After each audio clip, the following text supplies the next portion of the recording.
Good afternoon. Thank you so much for joining us. I'm Mark Fowler. I'm the CEO at the Tanenbaum Center for Interreligious Understanding. Very honored to be your host today for this session called Earth and the Divine. This is part of a series of presentations that we have been doing that have been sponsored by the Nissan Foundation. So I want to thank them for their support of this work in this series. This is a webinar interview and will be a discussion that is part of our Combating Extremism series. And we started this work, excuse me, several years ago as first individual incidences of extremism were being seen more broadly on the global stage, but certainly there have been any number of experiences of extremism and certainly environmental extremism that we're going to be delving into a little bit more today. So with that, I also want to acknowledge that, so I'm in my home in Flatbush, Brooklyn, and I am actually sitting on land that is the rightful owner of the Lenape. And so I have begun to make a practice to acknowledge that the land that I'm sitting on is not just by the names that I know it as, but it is ancestral land to a people who were here long before me. And so I want to acknowledge that. I want to acknowledge my own responsibility for knowing the land that I am on and the people that it comes from, and offering my respect for this land and for this time. And Hadrien, is there anything before I formally introduce you that you would like to add at this time as we go forward with this work? Well, in this idea of a land acknowledgement, speaking on behalf of our organization, Lenape Center, we don't ourselves provide the land acknowledgement. That's for the respective organizations and institutions occupying the homeland to do so. However, we do offer a welcome, and that welcome is something that we give at the beginning of each occasion that we present, speak, and invite everyone. So on behalf of Lenape Center and the elders of Lenape Center, I share with you today, Nulolendam Muhana Eli Paiku Lenape Hoking, Gulau Sihimo and Achbiaku. That translates as, we are glad because all of you came here to Lenape Hoking. Live well while you are here. And a little bit of context, live well really brings about the idea of living in a good way, in balance and harmony, and with respect. So thank you. Wanishi, Mark. Thank you so much. Thank you. And I thank you for that moment, because I offer that, we offer that as, if you will, the first learning of this session, which is that if you, wherever you are in the United States or on the planet, it is an act of respect to know the land that you stand on and who the ancestors of that land are, and that you are both guest as well as occupant, and there is a level of respect and responsibility that we all have for any lands that we find ourselves on. So thank you so much. As a formal introduction, I actually am not long on like big introductions because I think it gets in the way of the conversation. But Hadrien, as you've started us off, would you just say a word about the Lenape Center yourself? It is an honor and a pleasure truly to have you and be in this conversation with you today. Thank you, Mark. Thank you for the invitation to speak and allowing us to speak.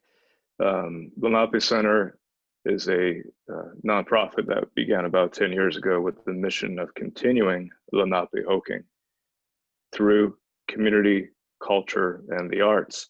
Lenape Hoking is the name of the homeland, which in terms of geography in the north begins in the Catskills, west into the first third of Pennsylvania, into eastern Connecticut, down to the state of Delaware, all of New Jersey, New York City, lower Hudson Valley, and where you are today as well, in Brooklyn.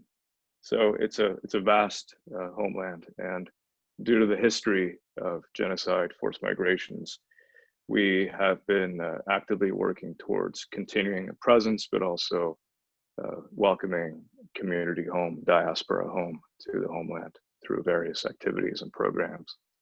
And so I am one of the co-founders of this organization, along with Joe Baker, who is our executive director, Curtis Zuniga, and co-director Brent Michael Davids. So we are a small organization, but we've been at it for about 10 years. However, we feel that we're kind of a generational expression in expressing this responsibility, and others who have come before us have done this very work and the nature of this work. So that's it briefly. Well, welcome. Thank you for being with us.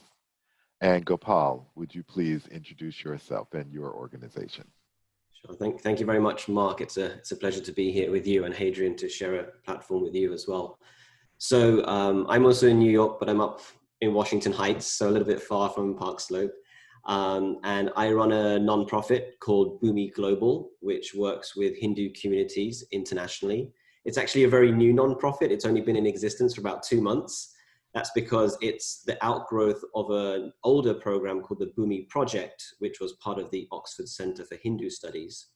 And now we're moving into our own nonprofit called Bhumi Global, working with Hindu groups and leaders globally, not just in India, but also here in the United States, in Europe and parts of Africa as well, to mobilize Hindu groups and leaders on issues of climate change, biodiversity loss, and sustainable development. And I've been doing this work now for about 11 or 12 years.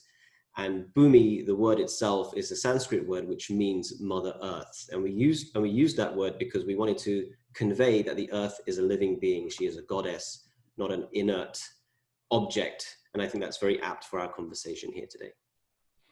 Perfect. Thank you so much. And piggybacking and actually kind of jumping off from that point, I'd love for both of you just to say a little bit about what the earth is to you from the standpoint of your traditions and your religious and spiritual walks. Because Gopal, you start a very interesting conversation with the idea that the earth is goddess, that she is not an inanimate object that we just kind of happen to be floating around on. So I'd love to hear from both of you. We'll start with Gopal, a little bit more about the relationship to earth. What do you see earth as? Yeah, thank you so much. So to step it back a little bit, within the Hindu worldview or understanding is that we have these various gods or goddesses who have different forms. And in the spiritual realm, they have a form which is very much like a human. But when they manifest in the material realm, which is what we exist in, they take the forms of different objects, such as mountains and rivers and trees. And so the earth is a goddess called Bhumi Devi. And so the Hindu understanding is that in the spiritual world, she is a goddess. And then when she comes to this platform, this plane of the material world, she takes the form of the earth. And therefore, she is a living being onto her own self. She has desires. She has what we call periods of growth, periods of prosperity. Like any living being, she goes through periods of decay. And eventually, she goes through a period of destruction and ultimately of non-existence. And so the earth is a living being, and she responds to the way humans treat her, just as any mother. If we treat our mother with love and respect, then she's going to reciprocate accordingly. If we treat our mother in ways that we probably know we shouldn't, we know we're going to get some repercussions because of that, maybe some tough love or something. And so that's very much how a Hindu will view the earth. And there's a beautiful prayer. I don't know the Sanskrit, so I won't share that. But many Hindus, the first thing they'll do is when they wake up in the morning, before they put their first foot on the ground, they will recite a Sanskrit prayer to say, Mother Earth, I apologize for causing you harm on this day. And that's just the very first intention they start their day with. And so that, in essence, is the understanding from a Hindu worldview that the earth is a goddess that needs to be treated with love and respect and compassion. And by doing so, human society and all of nature can flourish as well. Wonderful. Thank you so much. Hadrien, would you please share with us? Mother Earth in Lenape is Haki, and his mother is grandmother. Mother Earth is everything, gives us life, gives us a body, the life that is in water, the life that's in air, the life that's in the soil, the life that comes through the minerals. So we are the result of Mother Earth, Haki. Beautiful. Well, we started the conversation, I guess last week when we were preparing for this webinar, and started talking a little bit about the role of domination as it is happening as we're talking about climate change, talking about biodiversity, and certainly with this deeper understanding of who Mother Earth is, the idea of trying to dominate her seems kind of daunting and is an answer in itself. But I wonder if each of you could just speak to the idea of what has the dynamic of domination, how has that led us to the moment that we find ourselves in now with the obvious results of climate change and certainly the far more intricate effects of biodiversity. So, Hadrien, could we start with you? So domination has a long historical tradition in the Western world and was really put into a legal system through the Vatican and the papal bulls in the 1490s with the doctrine of discovery. However, we can see that domination as a mindset really originated earlier than that in the Western world. And it's, you know, through the years, we've looked at this phenomenon that now has really defined the time that we are in globally as a way of trying to extract humanity from the very reality that we are entirely made of Earth, and that way of anthropocentric positioning of ourselves, that we are only human-centric and that our purpose is only towards ourselves and not towards the reality of the interconnectivity that exists, is illusionary. And so through the years, we've been trying to explain from a cultural perspective the interconnectivity that very much is reality and that science will also support.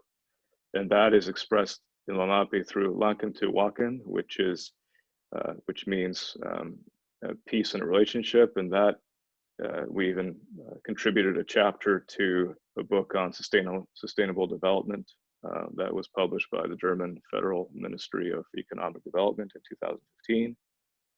And in that book, other world religions, some practitioners, leaders contributed their own perspectives.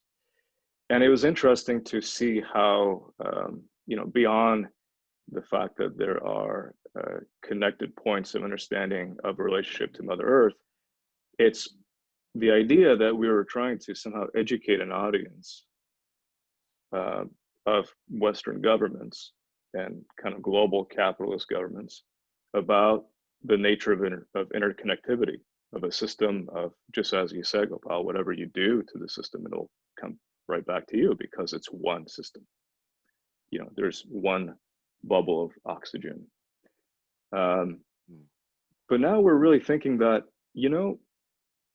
the idea of domination and how it really is at the heart of our global system today, it's not because of a lack of understanding of the idea of interconnectivity, because interconnectivity and interconnectedness is actually very much part of capitalism and a capital market. Without that understanding, then there would be no banking, there would be no trading. Mm-hmm. So really, what's at the heart of this domination? And it's not for a lack of of capacity of understanding the nature of Earth that we are a part of. But it's a refusal to. And it's a refusal to that we feel is fed by actually an emotional need, an illusionary emotional need of what the dominance gives, right? The dominance provides a feeling of security that comes from insecurity. It provides a feeling of ownership that's illusionary. We're on this earth, if we make it to 80 years, only 29,200 days. What exactly are we owning in that period of time? We ourselves are guests. So it's time that now that we are falling off this precipice, and I know I'm jumping far ahead, but I'll just end this thought with, while we're falling off this climate change precipice, that we really challenge heads of nations and big organizations and big corporations to stop pretending that they somehow don't have the same shared values or the same shared understanding of interconnectivity, and tackle really what's at the heart of this need for domination. Because it's been centuries of colonization, centuries of oppression, centuries of suffering, and Mother Earth is reacting, is responding. And the time for balance is really critically now.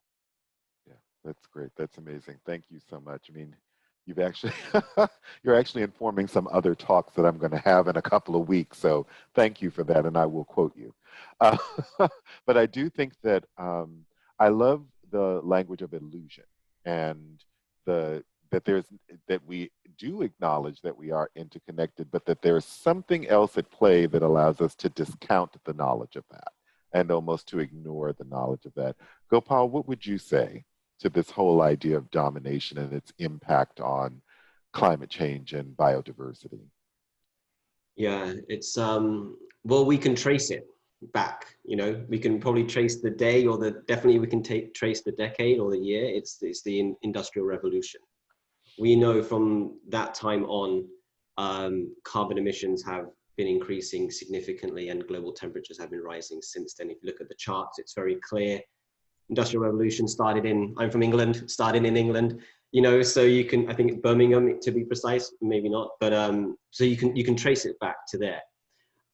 So that's the kind of like the practical reality of that's when it started manifesting in such a way which has resulted in the crisis that we're in right now. But it's interesting, because speaking a little bit to what Hadrien was talking about, is that, you know, we have a global order, a global system, you know, capitalism and, you know, the geopolitical order, the international system, but it's all based on nature. It's all based on the earth, you know, and I often say there's a magic ingredient called oil. And if we were to take oil out of the global system, out of everything would collapse, right? So we think we've created such magnificent and interconnected human-made systems, but they're all dependent on this one magic ingredient called oil. And as soon as you take that out, everything will collapse. But going back a little bit, there's this great book by, I think, Jedediah Purdy that came out a couple of years ago called After Nature. And what they do is they trace, to a certain extent, the history of human evolution and development, and how through different times we have approached nature in different ways. So, you know, we approach nature as a place to be feared. We approach nature as a place that we would live. And now, you know, I would say the Industrial Revolution is the place where we said nature was a place to be tamed and controlled and used on a mass scale. And I think that sense of domination, that we disregard the sacredness of the natural world, or we say certain parts are sacred and other parts are there for us to use, you know, unlimitedly to our greater success. And so I think that thinking, the time for that thinking has ended. It ended a long time ago. And I think what Hadrien's speaking to, which I love, is that the thinking is moving forward, recognizing that kind of thinking is no longer applicable, but the systems and the structures are still rooted in an old world, right? The systems and structures are still rooted in unlimited economic growth, destroying the natural world for the sake of a few cents. And I think the structures and systems need to catch up with where our collective consciousness is going, which is an understanding that we are interconnected, and we can no longer have models of economic growth which come at the price of environmental destruction. So I think that kind of shift is very interesting to observe. I'm going to, I love this conversation, and I'm doing my best to try and stay on track because I recognize that I am probably the one that's going to take us off track. So I'm trying to contain myself a little bit because the conversation is very rich and has a lot of different parts. Let's talk about this then. So in the model that we're in and the time that we're in, we definitely are seeing impact. We are seeing actions taken, and we're seeing impact. But there's a part of this conversation around climate change and biodiversity that we have to look at, like, who's being impacted by what. So, humans are taking actions, and one of the things that we see that there is this cause and effect that often is not in balance, that the people who are creating the most cause are not necessarily feeling the brunt of the impact of their actions. So I wonder if both of you could speak a little bit about that dynamic and who are the players and what is the balance that we seek. And either of you could start. Well, answering, but not entirely answering yet. I want to just mention that the pollution that began in what is present day New York City really began in the 17th century. The Dutch West India Company, as a multinational corporation that colonized Lower Manhattan, began to do a lot of practices that had been utilized through the Dutch East India Company, including overhunting, clear cutting, destruction of the environment. But it's interesting to consider that the only source of fresh drinking water in Manhattan, known as Collect Pond, was polluted very early on. And this really predates the Industrial Revolution, and it was an effect of this mindset of domination, and the tanneries that were around that pond would dump chemicals, and so it was said that just walking by the pond you would suffocate and could die. It was so toxic. So I think that this level of disregard of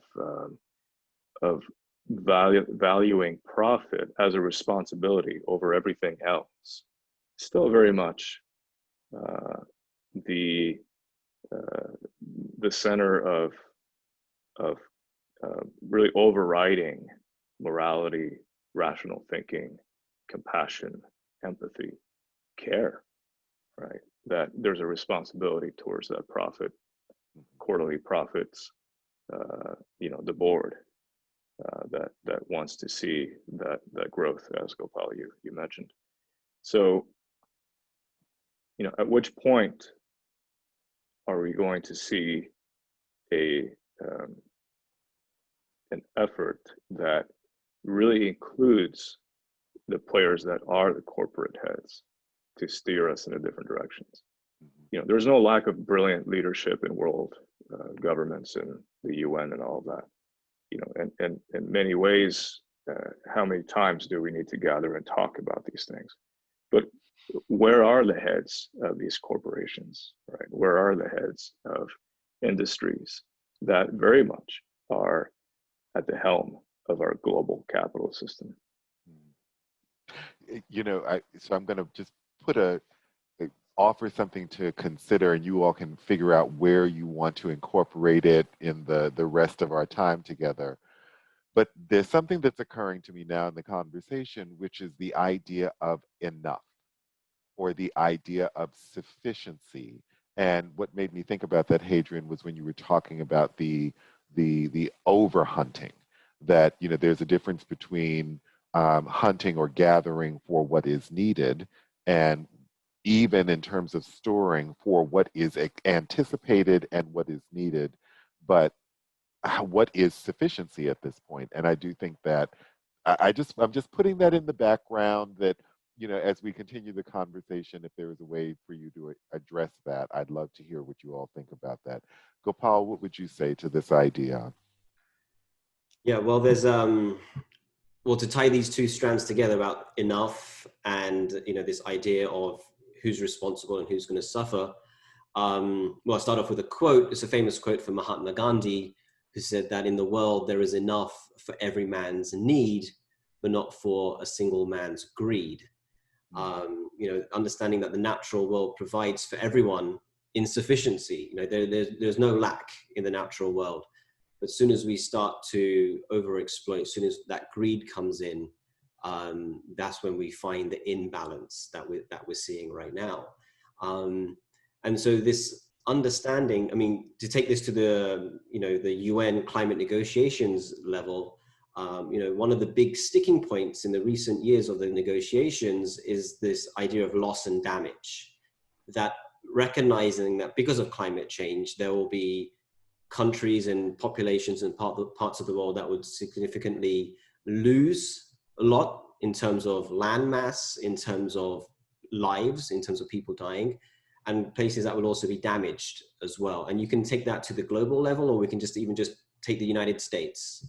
And, you know, there was an article in the New York Times yesterday that showed that over the next 30 years, where people are going to have to migrate from and to avoid, you know, the effects of climate change. And, you know, you see what's happening in California right now, and people living there are really considering, you know, should they live there in the future? People in the Gulf, you know, are thinking, how long can they endure year after year, storm after storm?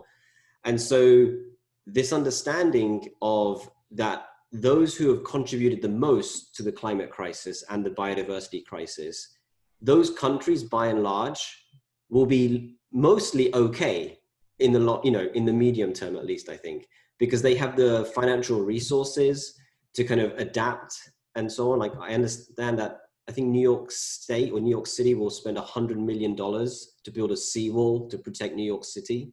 You know, Bangladesh doesn't have that kind of money. The low-lying, you know, island states in, you know, around the world, like Fiji and Mauritius, don't have that kind of money. And so money is going to be a big factor in this, in terms of who's going to be okay and who's going to really struggle. And that does tie into this understanding of enough. Because the reason this was a sticking point in the climate negotiations is because the wealthy countries who have loads did not want to spend the money to help and protect those poorer countries who are going to be affected, right? And so it does come back to like a very simple question, which I think this question of enough speaks to, is I frame it as a spiritual question, which is, what is the purpose of life? When are you happy?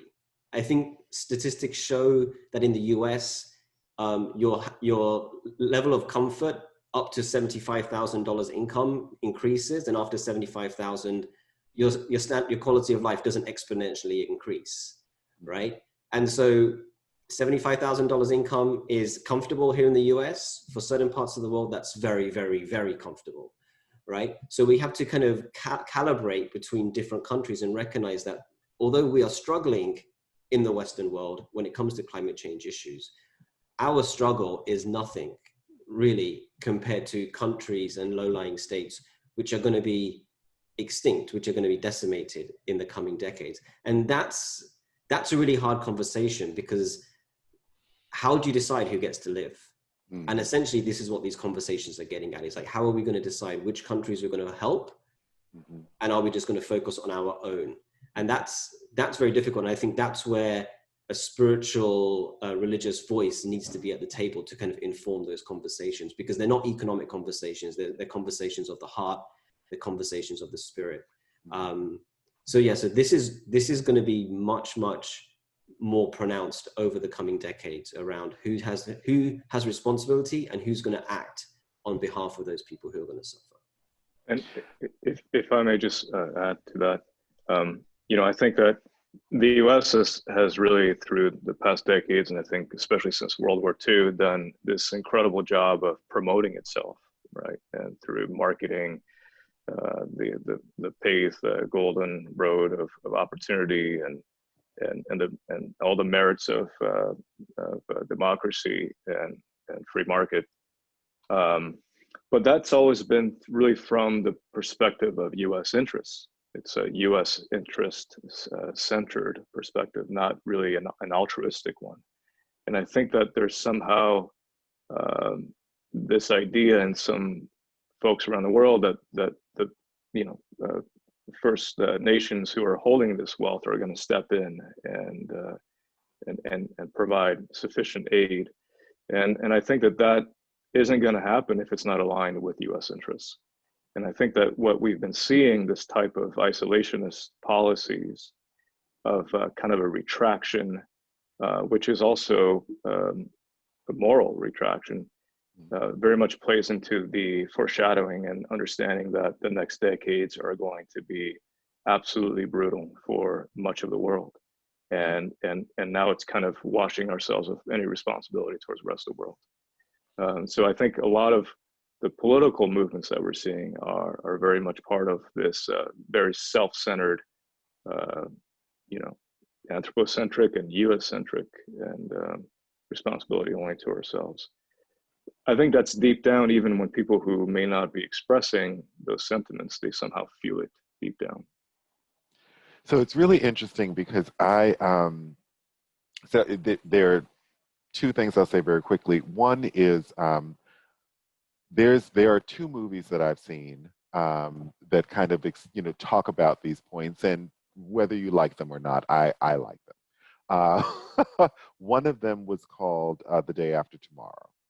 And I don't know what it was about that movie because it wasn't something I went to see in the movie theaters, but it really does kind of lay out, and you see, of course, because it's a movie, in very quick progression, how things that seem to be anomalies that were happening all around the world actually kind of resulted in this superstorm, and there was huge loss of life in the Northern Hemisphere. And one of my favorite moments in that movie is when there are people who are illegally crossing the Rio Grande to get into Mexico so that they can actually try and escape the coming storm. And you see the soldiers there like trying, and they're cutting the gates and all of these kinds of things. And there's just all of this commentary in this movie and in 2012 as well. Which was another one, and I know it probably wasn't the best movie in the world, but they really do try and touch on all of the inequity and the choice of who gets to live, and will I be of service, will I help? All of those are themes that we see in those movies, but it seems very difficult to kind of pull that experience into our daily lives. There is this dynamic of I want, almost like a child. And then the very real distinction between what I want and what we need, a model that I heard spoken about in a documentary about the national parks and the need to preserve the national parks, and the distinction between, like, I may want a lot of things, but there is a greater need that we have. And I'd just like to see if there's anything that you'd like to say about the individual responsibility and the collective responsibility, because it seems that in many of the things that you've both shared so far, this dynamic is playing out between what I think I personally as an individual am responsible or accountable for, and then what the collective is or will be responsible for as this progresses. So love to hear what you both think about that.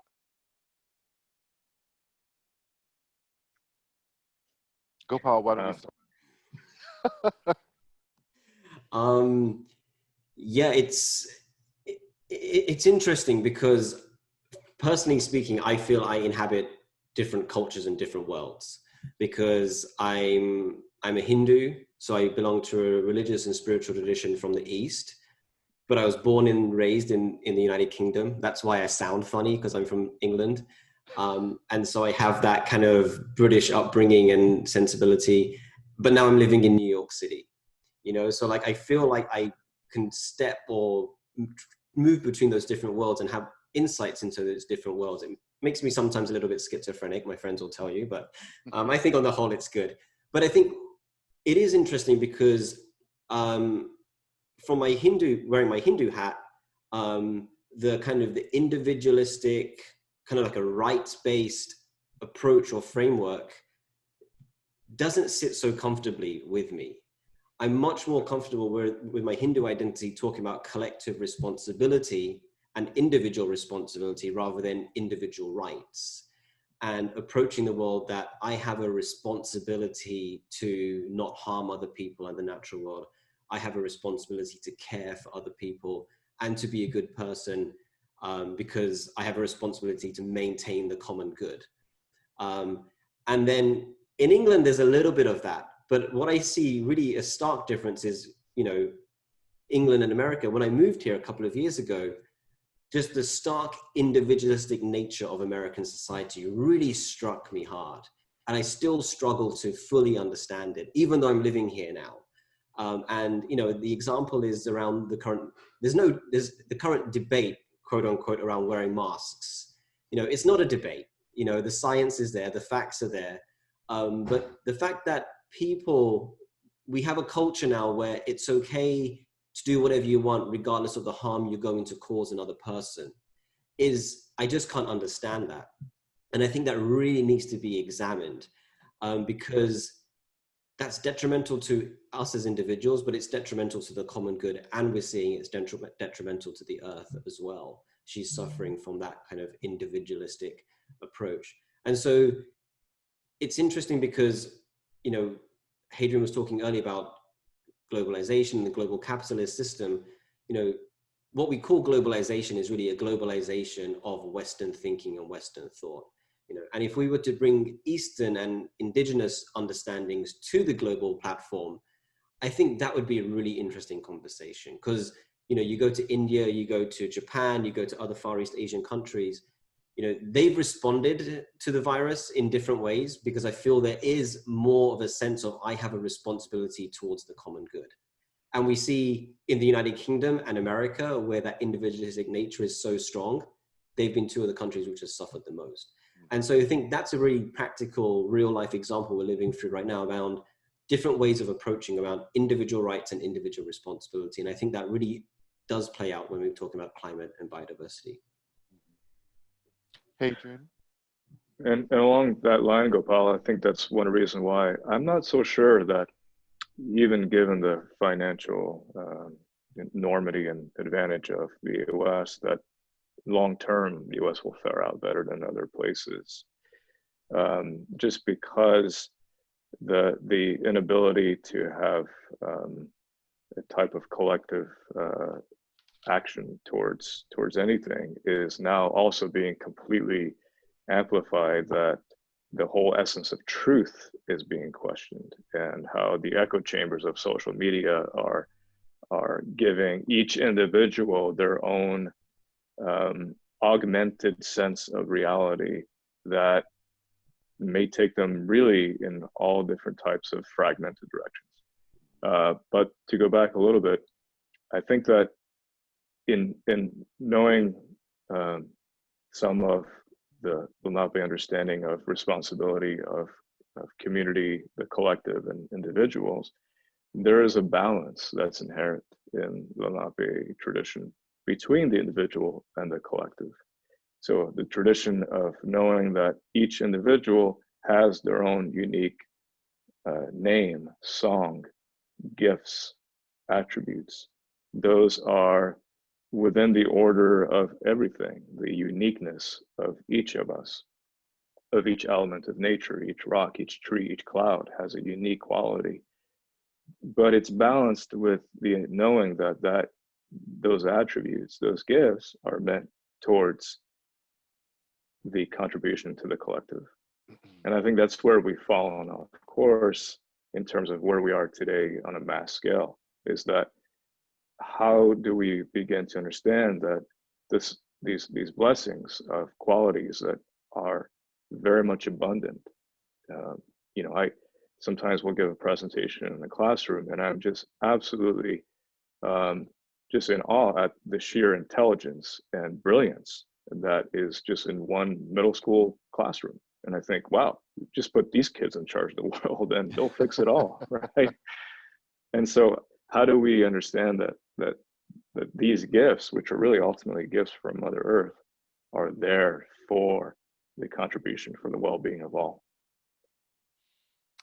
There's a really great, I think it was a TED talk that I saw where this elementary school classroom was kind of given this responsibility, and they were kind of divided into two groups, and they had to solve, they each took like a nation, and they had to solve a problem, and they just kind of kept going at it and negotiating with each other.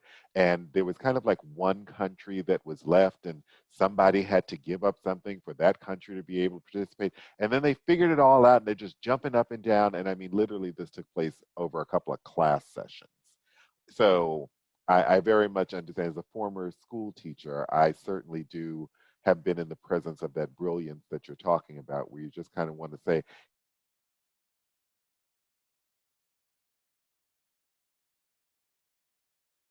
this is a good place to then maybe turn a little bit to, with everything that is going on, where do you see hope? Where do you see that? And I'm not asking for a pie in the sky answer, and I don't think that we all have to feel good per se, but I do think it's important that, where are you seeing perhaps the shift of consciousness that you've both spoken about? Where do you see that beginning to get its feet underneath it? And maybe what are some of the places where we can devote our attention to strengthening both the consciousness but the practice of new consciousness?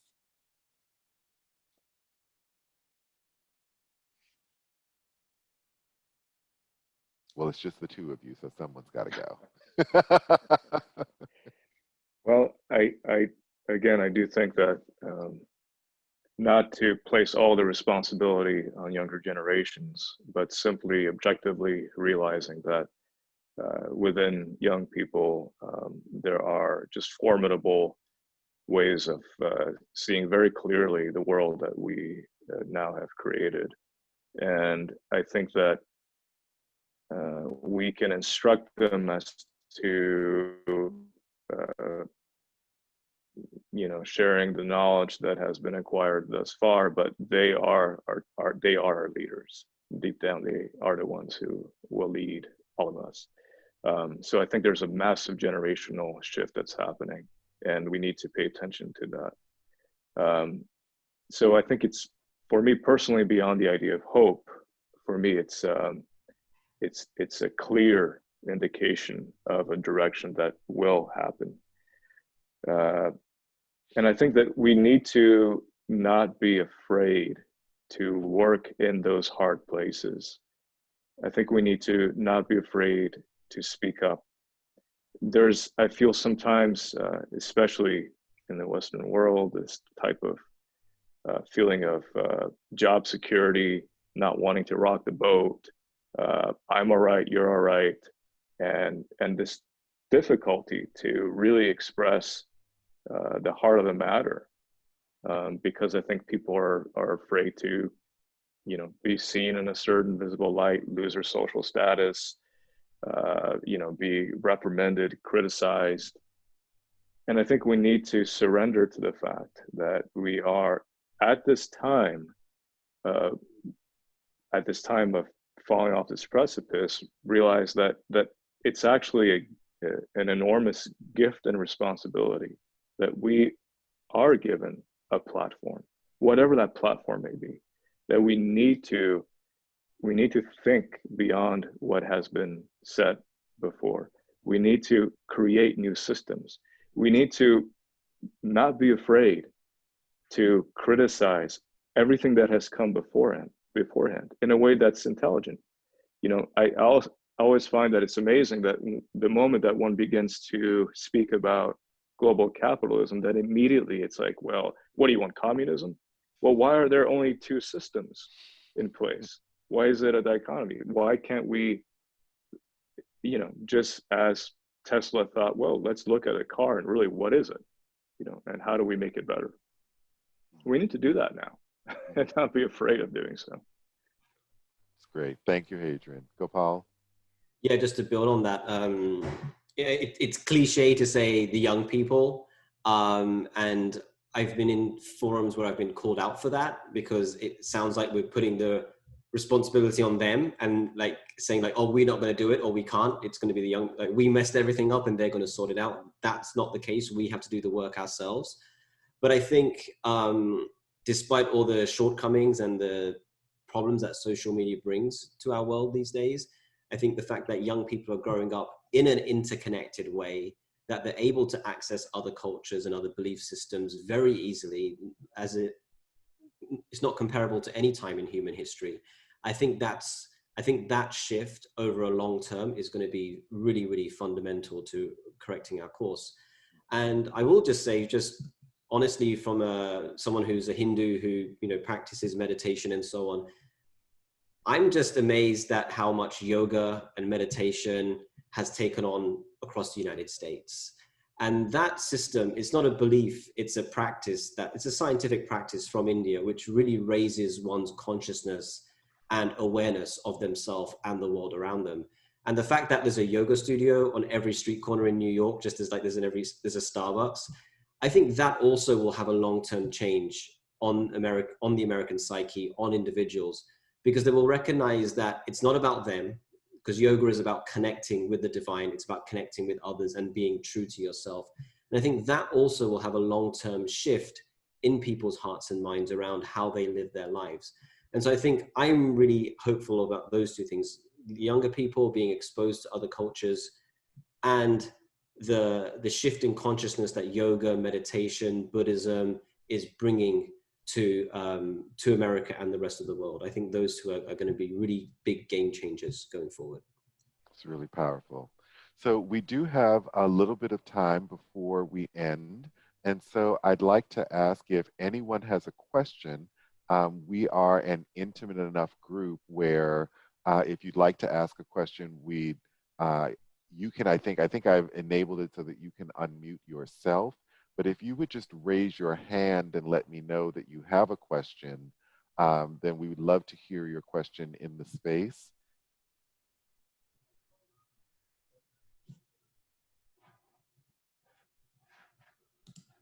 And this is assuming that I've got all of the necessary, that I've clicked all the necessary buttons so that people can actually raise their hands, which I believe that you can. So is there anyone who has a question or a comment that you'd like to offer for the conversation?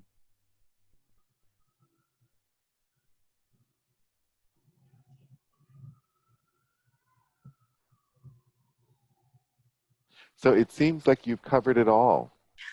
Gopal and Hadrien, it seems like no one has a question, at least not at this time. Oh,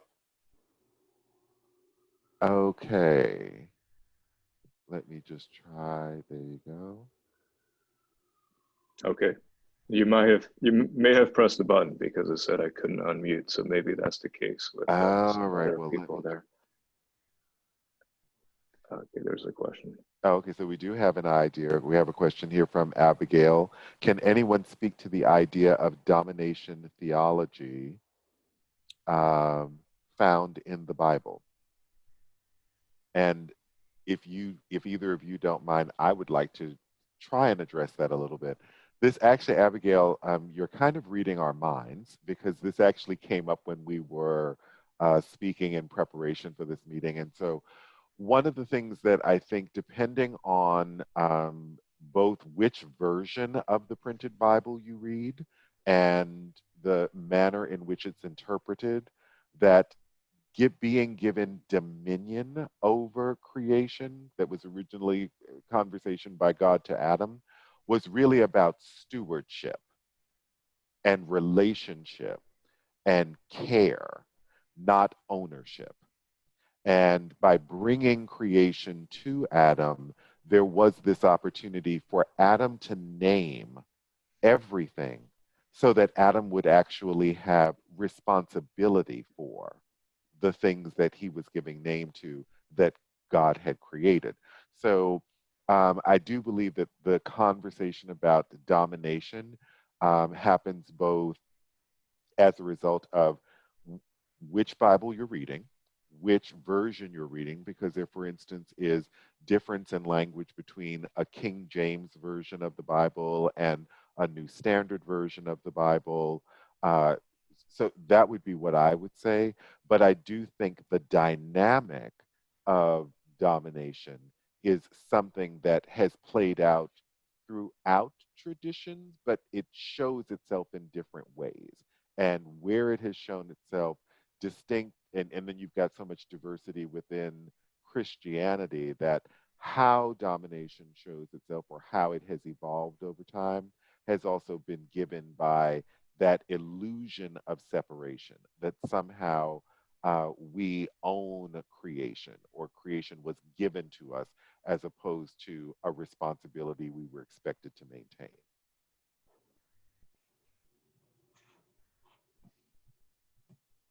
And anybody else want to jump in, please do.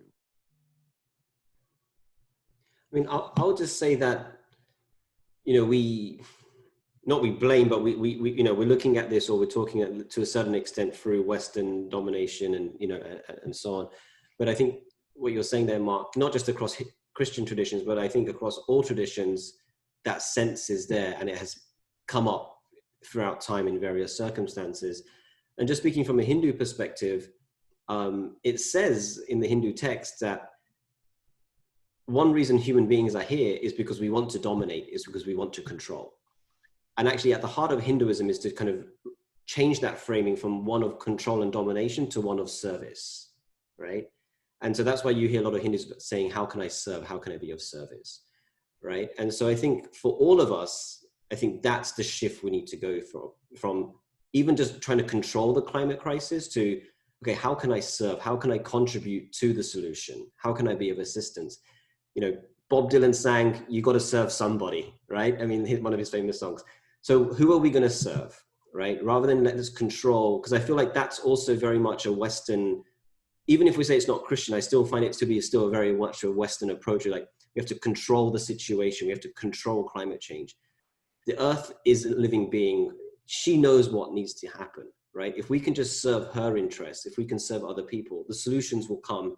As they say in the UN, nature-based solutions. All the solutions are there in the natural world. So I think shifting that paradigm from a controlled domination, which we all have, because Western society is based on that, to one of service and responsibility can shift this issue much quicker than I think if we stay with the current paradigm. As Albert Einstein said, the same thinking that caused the problem will not be the same thinking that solves it, right? So we have to shift the way we approach this. I would just recommend to help answer that question for people to look at the Doctrine of Discovery work by Steve Newcomb, who is a really a scholar who's worked many decades on this very idea. And he has brought to light, to help bring to light a lot of this understanding of how the Vatican has played a role in spreading colonization and domination, and the very idea of ownership of land, which you know,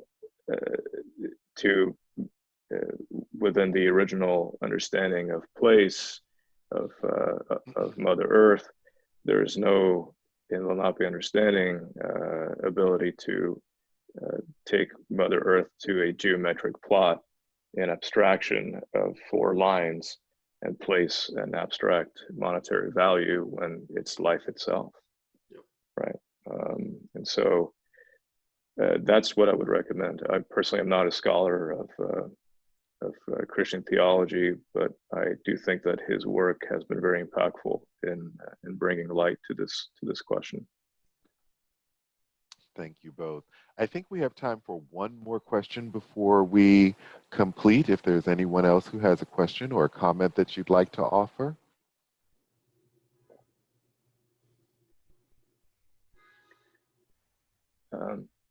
I just want to say thank you, Mark, for this invitation, and I think it's really important to have these conversations today to also break away from silos.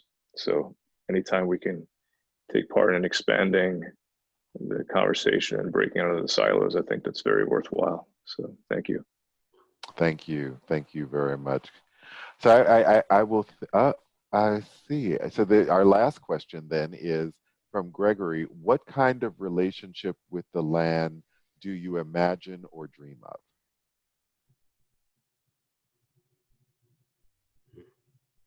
I'll be honest with you, I don't know. I know what I will know what I want the principles to be based on. I want the principles of my relationship with the earth to be based on love and service. But in terms of what that looks like in a very real sense, I don't know. I'm on a journey of discovery. I'm trying to understand, but I think I'm really trying really hard to focus on how can I be of service? How can I love the land as a mother? And then, like all relationships, something will flourish at some point, and I just have to be patient that the earth will reveal what she wants of me in due course. Hadrien? I just have a thought about maybe if we can begin with really the fully comprehending how everything that is dear to us, everything that we know to be truth and reality, our very essence of existence, all of our loved ones, our most valuable texts, our institutions, our identities, all come from earth at its essence. Without earth, there would be none of that. And so our responsibility towards Mother Earth is really at the heart of what all of this imbalance is about, is understanding that without this reality, we wouldn't be able to look to the stars or read a book or have a conversation or think, for that matter, right? So that's great. Gregory, thank you for that question. I think that's a perfect question for us to end on, and to actually ask everyone to consider, what kind of relationship with the land do you imagine and dream of? And how can you make yourself available to be of service to that vision? I think a great way to end the session.